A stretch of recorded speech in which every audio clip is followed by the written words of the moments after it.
Hi everyone, my name is Josh Catone. I'm the editorial director at Mashable, and it's my great privilege to introduce our next and final speaker of the day, Eli Pariser. Eli is the chairman of the board of MoveOn.org. He also co-founded Avaz.org, which is a global organization with 3 million members. He's a founding board member of AccessNow.org and helped launch the New Organizing Institute, which has trained thousands of organizers to bring people together online and off for political change. Most recently, he wrote The Filter Bubble, a best-selling book and concept, which he'll be speaking more about today. He's also going to be doing a book signing outside after our conclusion. So without further ado, please join me in welcoming Eli.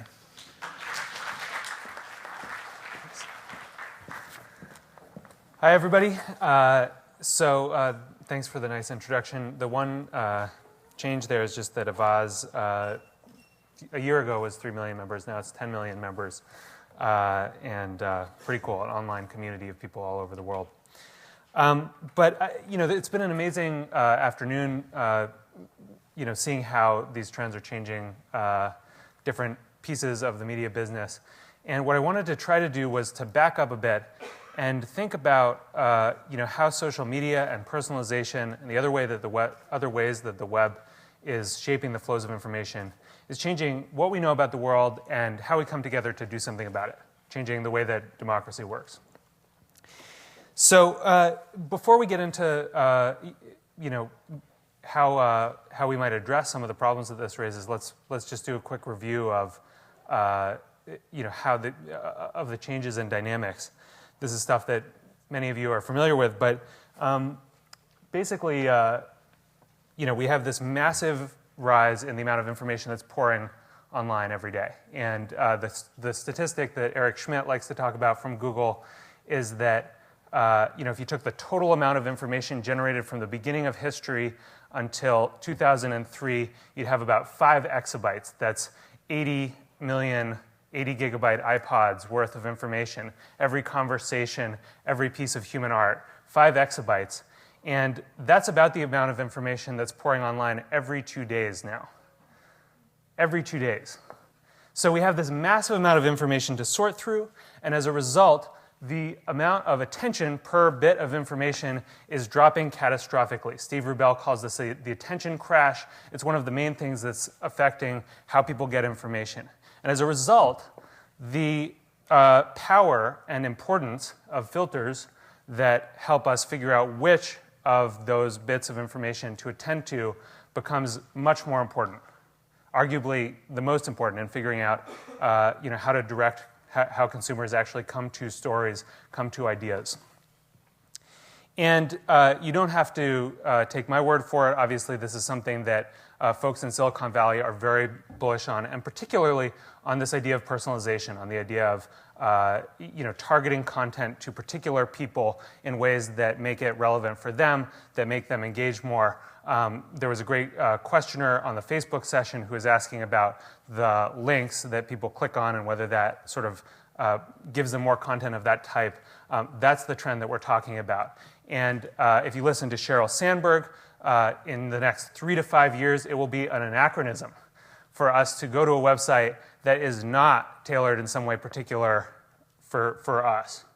If you listen to Tapan Bhatta, Yahoo vice president, he says the future of the web is personalization. Or if you want the slightly more creepy take on it, Eric Schmidt from Google has it'll be very hard in the near future for people to watch or consume something that has not in some way been tailored for them. So, we're moving very quickly into this future in which the web is trying to predict on every website what we would like to see and deliver more of that kind of content. And in some respects, this is a really positive development. It means that people are going to see more content that is relevant to them. But what I want to talk about is the consequences of what people don't see. We're used to personalization developing in ads. We're used to targeted ads, but we're now really moving into this future with targeted content and targeted news. And almost every major news agency, as many of you are aware, are pushing very rapidly into this space. Yahoo does 13 million variations of its front page every day in different personalized ways to suit particular viewers. The Washington Post and the New York Times have both invested in startups that are doing this, and it's really sweeping the news field very quickly. So the premise of my book is that increasingly, we're surrounded by this kind of membrane of algorithms, this membrane of personalized filters. And the filters look at our behavior, and they try to show us information that is consistent with our behavior. And the challenge with this is that because we're not making that choice, because we're passive participants in this most of the time, we don't choose what information gets through that membrane, and we don't see what gets left out. And sometimes the things that get left out are things that are actually very important for all of us to know about. Just to dig a little bit more into the challenges with personalized algorithms that we have right now. In some ways, the prediction power here is very good. If you talk to Chris Dixon at Hunch, he'll tell you that with just 5 pieces of information about a given person, 5 data points, you can predict consumer preferences in almost any area with an 80% accuracy. Right? So you know 5 things about them, and all of a sudden, you can be right most of the time on any other area of consumer preference. And also, you can sort of cross domains, right? You can gather data in one area that indicates something about someone in another.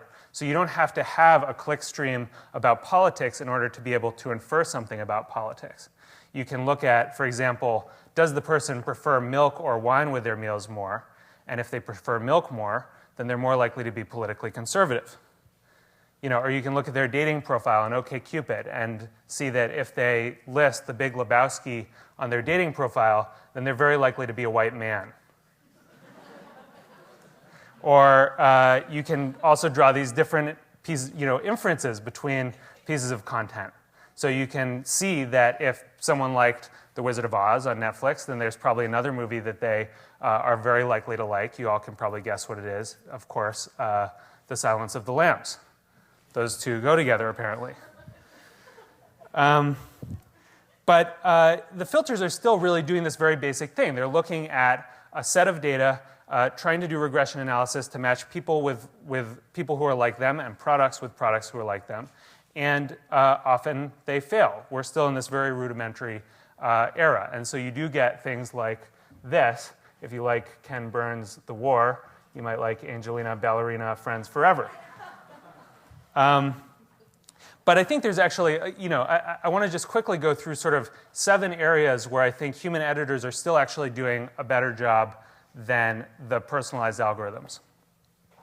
So the first one is anticipation. And this is just the basic ability to look into the future and know that if there's a small story about the Greek Parliament meeting today, that means that tomorrow there might be a big story about the stock market crashing. That's something that people naturally are pretty good at, and that the algorithms thus far are not very good at. The kinds of things that people do with the stock market has not moved into news. And so it's very good at extrapolating what's happening right now, but not very good at doing the thing that good journalists do of actually sort of reading forward, thinking about what people need to know. A second piece is risk-taking. Chris Dixon calls this the Chipotle problem. And the Chipotle problem is that if you want to send someone to a restaurant near them that they will probably like, the answer is always Chipotle. This is because people like Chipotle okay, and it's around a lot, and few people hate it. And so it's a pretty safe choice. You can do that recommendation pretty well. But it's also a really boring choice. And if you're wandering around with your mobile application trying to find new restaurants, you're going to give up pretty quickly if you're always referred back to Chipotle. So, these algorithms are not built to take risks. They're mostly built to, predict tastes in a fairly narrow spectrum. The third thing, is just the whole picture. And it's just the fact that if you look at your Facebook stream, one of the things that those algorithms mostly don't even aspire to do is give you a sense of everything that you need to know to make good decisions in the world today. And it's something that's really striking if you compare the kind of personalized algorithmic feeds that we're moving into to more traditional, to a newspaper front page or to a news broadcast. It's not something that most of the algorithms are focused on doing, giving you a sense of, here's the lay of the land, here's the terrain in which the particular story that you're reading fits. A fourth piece is pairing. And just like good food, great tastes go together, stories go together really well. And there are certain kinds of stories that you can get people to read if they're associated with another story that might be more entertaining or more interesting, but that you can't actually if it's all on its own. Understanding the magic of how curated content fits together in a way that's greater than the sum of its parts is something that people are good at doing, but that computers, as of yet, mostly aren't. Fifth thing, social importance, right? So the war in Afghanistan is often used as an example here. Not very clicky, not very likey, not very retweet-y, really important. And if you look at the New York Times puts stories about the war in Afghanistan on its front page a lot, but if you were just an algorithm going through its traffic and trying to predict what readers would want to see, you wouldn't see it. Sixth, mind-blowingness. And this is actually sort of built into, if you look at the Netflix algorithm, how does Netflix predict what kinds of movies you're going to like? It uses something called the root mean squared error approach to crunching through those numbers. And basically what that means is that it's going to err toward a safe 4 rather than a 5 that might be a 1. So you don't get, a lot of the things that we love the most, we also hate the most. They provoke strong reactions. In the Netflix prize, people joked about this because it was called the Napoleon Dynamite problem. That was the hardest movie to predict because people either loved it or they hated it. You couldn't really tell which. Netflix won't recommend that movie very much because it's funky data. And so you drop that stuff out of what comes through the filter. And the last piece, I think, which may be the most important, is trust. People learn to trust good editors. If you think about your favorite magazine or your favorite website, you trust that even if something seems boring or irrelevant, that if this person is saying, hey, you've got to pay attention to this, you're willing to give it a shot. You're willing to listen. And that's something that, as of yet, we do not have algorithms that do this well. We don't have algorithms that will lead people further than from the sort of immediate zone of their preferences. And that's a problem because I think both, those are some of the most important stories for us to hear. It sounds kind of like a boring story about the mortgage crisis, but actually it kind of explained for me the whole situation that we're in. And there are also actually, the things that change your life. Right? If you think about the great media experiences that you've had, often it's kind of a hard slog at first. Often it's not something, you wouldn't click on War and Peace right away over that lolcats picture. But, over time, that's sort of the thing that actually leaves you with value. And we don't have ways of picking up those signals as well. So, there are a bunch of places where the platforms that we have, I think, are flawed in certain ways. And there's one more sort of fundamental flaw in the way that a lot of social media platforms are approaching how to think about the curation of news, which is that they rely very heavily on our behavioral, our revealed preferences over our explicit preferences. I'll give you an example. When I started getting into this, I'm obviously politically progressive, but I wanted to meet people who are more conservative. And so I went on this little campaign to befriend people on Facebook who are not like me. And what I was looking for was a Facebook feed that was something like this, right? Liberals and conservatives all mixed together, one big happy feed. And what Facebook was doing was it was editing them out. Why was it editing them out? It was editing them out because I wasn't clicking on my conservative friends' links quite as much as I was clicking on my progressive friends' links. So they disappeared from my view. Now that's an interesting, when you think about what's going on there, it's actually pretty interesting. I'm sending some explicit signals that I want to hear from these people. I'm befriending all of these conservative folks. But then I'm also sending some behavioral signals that, maybe Eli isn't actually as interested in this. And the algorithm is basically prioritizing those behavioral signals over the explicit signals.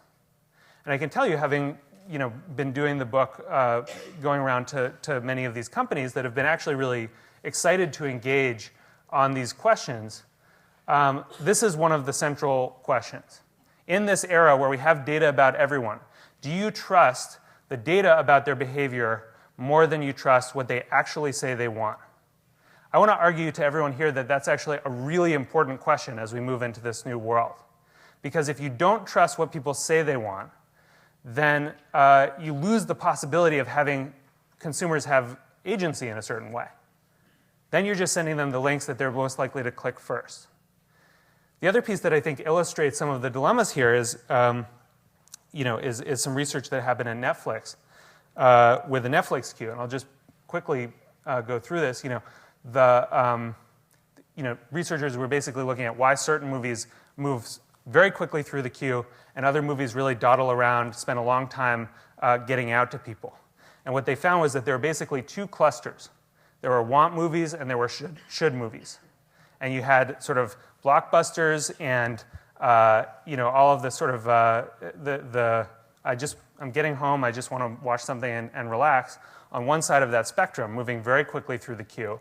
And then you had should movies, essentially, which was like French cinema and documentary film that everyone felt like they ought to watch, but just maybe a little bit later, right? So I would argue that the should part of that spectrum is not information that you want to drop out of figuring out what people want. That's a real desire. And actually good media figures out how to balance those two things. It figures out how to give us some of both, right? And to lead us from the story about Justin Bieber that gets us in the door to the story about Afghanistan that we would never find ourselves on a news site in the first place to do. Both of those preferences are important, and really the question is, how do we balance those? And I think that's not something that the current platforms that we have do very well. So what do we do about this? Well, I think actually the answer at a top level is that we have to figure out ways to combine the best of this sort of data-centered, platform-centered approach to curation and to finding content with some of the best principles from 20th century journalism about what journalism is for, who it's serving, and how you balance actually what people want and what they actually need to make good decisions as citizens of a country. I was really struck by, and this is actually on the first page of the book, this quote from Mark Zuckerberg where someone was asking about the news feed, and he said, "A squirrel dying in front of your house may be more relevant to your interests right now than people dying in Africa." It wouldn't be good if we never heard about the people dying in Africa. And as Facebook becomes more and more important, we need systems that actually can show us both. Not just Africa, not just our front yards, but some of both. And in the same way, we need systems that balance the things that groups of human curators and human intelligence do well with the things that these algorithms do well. It's not about going back to the system of a small group of editors in a room, but neither is it turning over all of our agency to code that doesn't have the kind of journalistic or civic values that we need to make good decisions as a society.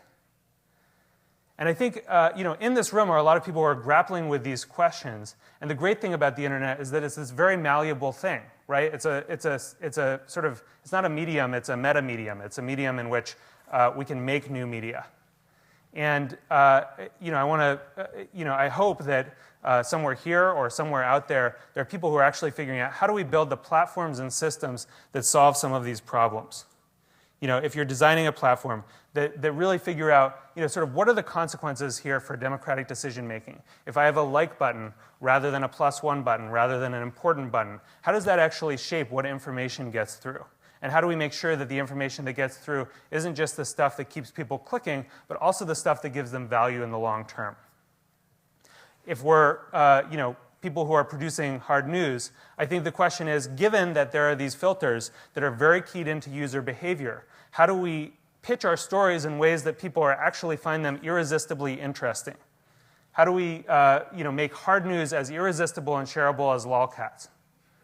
Right? Because that's the sort of Darwinian environment in which news exists now. It's competing against entertainment content and against ridiculous pictures of cats with birthday hats on. And it still really matters to get that out to a large audience, but we need to find new ways of packaging it.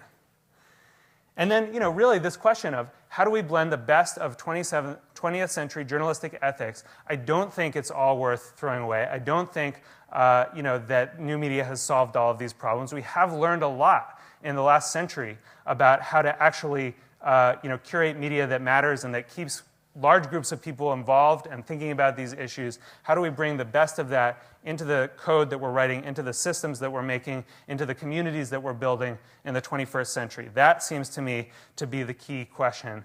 And I say this because I think the internet is really can go either way. It can encapsulate us in this little bubble of our narrow zone of interest and our few Facebook friends, or it can actually do that thing that we all hoped it would, which is to connect us to new ideas and to new ways of thinking, and to different people, different countries, different perspectives on the world. And I think we needed to look like this. We needed to expose us to a wide variety of different perspectives and viewpoints and ways of thinking about the world, not just encapsulate us in a bubble of one. So I thank you. I'm going to be out in the lobby signing some books, and thank you very much.